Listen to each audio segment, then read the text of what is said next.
मेरे प्यारे बच्चों, आज हम स्टार्ट करते हैं नाइन्थ क्लास एक्सरसाइज 6.2 के एग्जाम्पल्स को। एक एग्जाम्पल है जिसको हम देखेंगे। देखो, if P Q parallel to R S, हमारे को एक फिगर दे रखा है मेरे बच्चे। उस फिगर में हमारे को क्या बताया गया है, यहाँ पे फिगर के अंदर देखो, ये बोल रहा है if P Q parallel to R S. ये पी क्यू है, ये ऑलरेडी फिगर हमारे को दे रखा है। पैरेलल है आर एस के, मतलब ये दोनों आपस में लाइन क्या है, पैरेलल है। Angle M X Q, angle M X और क्यू, ये वाला एंगल 135 डिग्री दे रखा है।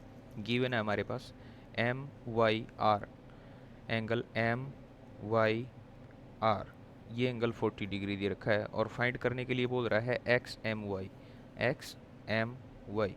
हमारे को ये एंगल फाइंड आउट करना है मेरे बच्चे, ये कंप्लीट एंगल, ये कितने डिग्री का एंगल होगा हमें ये बताना है। अब देखो यहाँ पे ध्यान से, अगर हम सीधा इसी तौर पे देखेंगे तो हमारे को कुछ भी ऐसा दिखाई नहीं दे रहा कि जिससे हम ये बोल दें कि इसके अंदर इसका सॉल्यूशन हम कर सकते हैं।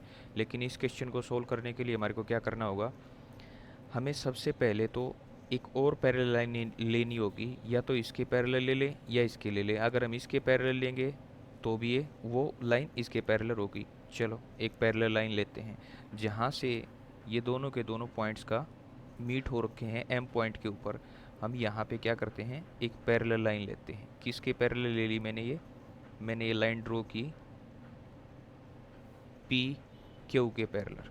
मैंने ये जो लाइन ड्रॉ की है मेरे बच्चे, मैंने इस लाइन को नाम दे दिया एम एन।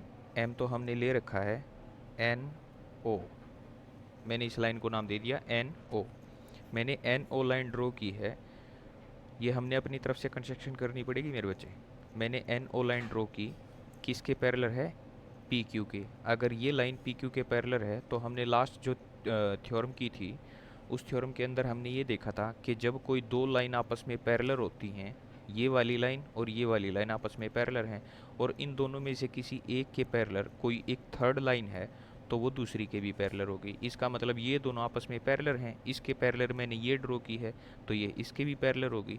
तो अब हमारे को यहाँ से क्या पता चलता है कि ये वाला जो एंगल है, सिर्फ ये एंगल, इतना एंगल की बात कर रहा हूँ मेरे बच्चे में, इस एंगल का मेजरमेंट अगर हम करेंगे तो वो क्या होगा, हमें यहाँ से क्या पता चलता है। देखो, अगर मैंने इसको हटा दिया, सपोज हमारे पास सिर्फ ये दो लाइन है, ये लाइन पैरेलल हो गई इसके, ये ट्रांसवर्जल का काम कर रही है। P Q parallel to N O and M X is the transversal, then sum of both angle is 180 degree because both are consecutive interior angle। 135 plus क्या करना होगा हमारे को कि ये 180 बन जाए, angle Q X M plus angle X M O, इन दोनों एंगल का सम क्या हो जाएगा मेरे बच्चे, 180 डिग्री। 135 डिग्री ये है और इस एंगल का सम क्या आ जाएगा हमारे पास, 45 डिग्री। तभी तो इन दोनों का सम 180 होगा, क्योंकि किसी भी ट्रांसवर्जल के एक साइड के इंटीरियर एंगल का सम क्या होता है, 180 डिग्री। अब बात करते हैं, हमारे पास ये एंगल है, इस एंगल का मेजरमेंट अगर हम करेंगे तो हमारे पास ये एंगल कितना आ जाएगा, 140 डिग्री। क्यों, क्योंकि ये भी आपस में दोनों के दोनों क्या है, कंजुगेटिव इंटीरियर एंगल, ये भी दोनों आपस में पैरेलल लाइन है।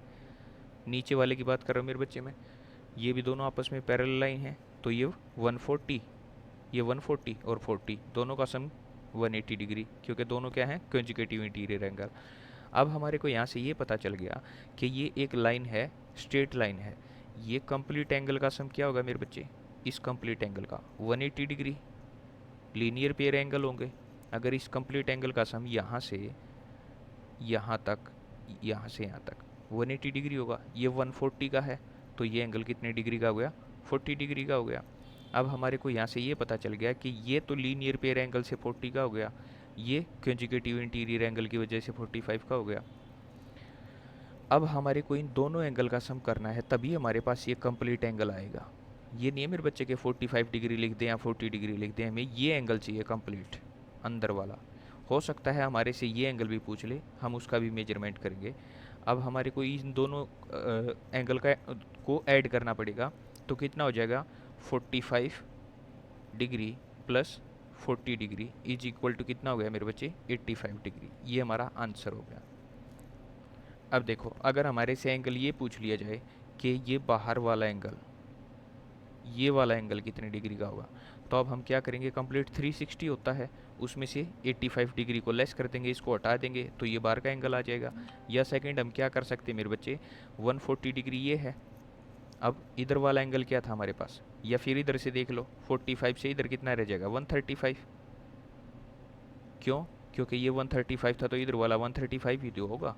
अल्टरनेट इंटीरियर एंगल, यहाँ से यहाँ ट्रांसवर्जल बॉर्डर को क्रॉस कर दिया हमने, ये एंगल इसके इक्वल होगा। क्यों होगा, क्योंकि ये आपस में दोनों पैरेलल हैं और ये ट्रांसवर्जल का काम कर रही है। ये क्या होगा, अल्टरनेट इंटीरियर एंगल। अल्टरनेट और इंटीरियर, इंटीरियर है ये एंगल और अल्टरनेट है इसका ये, तो ये 135 हो गया। इन दोनों का सम करेंगे तो ये होगा 275।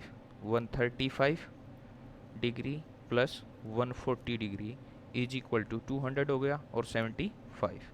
ये हमारा आंसर आ गया मेरे बच्चे। क्वेश्चन तुम्हारे से ये भी पूछ सकता है, इधर वाला एंगल इधर वाला ही पूछ सकता है, ये पूछेगा ही नहीं तुम्हारे से, क्योंकि ये तो सबको पता है कि ये एंगल तो 180 होगा और ये भी 180 होगा। तुम्हारे से या तो ये एंगल पूछेगा या फिर ये एंगल पूछेगा।